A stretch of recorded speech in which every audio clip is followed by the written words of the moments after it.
Avez-vous eu des problèmes de discipline en cours de mathématiques cette année? Non. Non? Monsieur Gettys n'a-t-il pas été obligé de vous faire plusieurs remarques concernant votre comportement? N'est-ce pas pour cela qu'il vous a fait rester après son cours? Mais non. D'autres professeurs vous ont-ils demandé de rester après leur cours? Oui, nous 2 fois.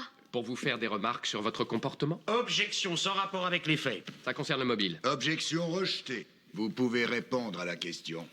Eh bien, je ne sais pas ce que voulaient les autres professeurs, il faudrait leur demander. Avez-vous déjà fait circuler des dessins pendant les cours, Barbara? Par exemple, des caricatures de Monsieur Gettys?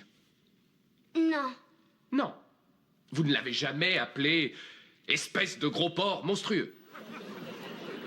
Silence. Jamais. Monsieur le Président, veuillez prendre connaissance de la pièce à conviction classée A. Objection, les pièces doivent être communiquées aux parties avant l'audience. Je vais accepter ces pièces, maître Lomax.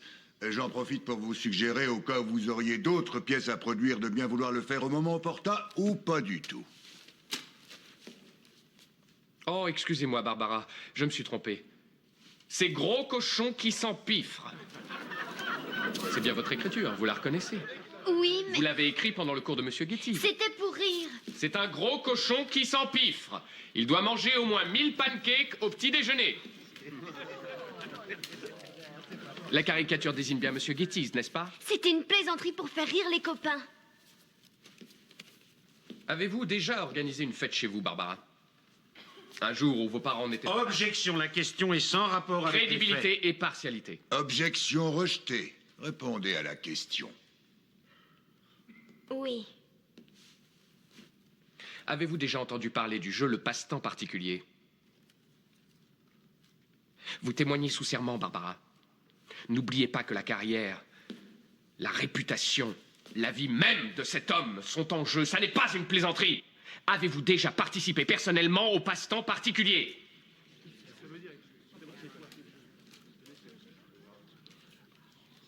Oui. Est-ce un jeu que l'on peut qualifier de sexuel? Est-ce un jeu que l'on peut qualifier de sexuel? Mais on n'y a joué qu'une seule fois. Lors de cette fête si particulière, Barbara, était-ce la première fois où vous avez parlé aux autres du soi-disant comportement de Monsieur Gettys à votre égard? Oui.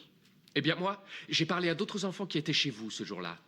Auriez-vous par hasard une idée de ce qu'ils ont bien pu me raconter d'autres? Objection, Monsieur le Président. Si la défense veut citer d'autres témoins, qu'elle les appelle à Si comparaître. j'estime nécessaire de les citer, je le ferai. Je vais accorder cette objection, maître Lomax. Reformulez votre question.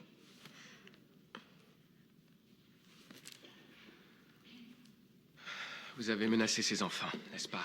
Ça s'est pas du tout passé comme ça. Vous leur avez dit de mentir.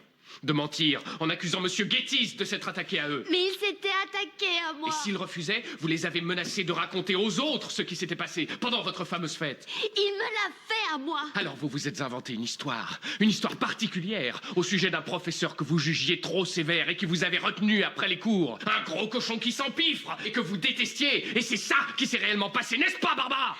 Non, je ne voulais pas être la seule. Je vais te casser la gueule, moi, espèce d'enfoiré de merde! T'es encore plus dégueulasse que si t'y plaît! Pardon! Messieurs, faites sortir ces femmes. Silence ou je fais... Je n'ai plus de questions, Monsieur le Président. L'audience est suspendue.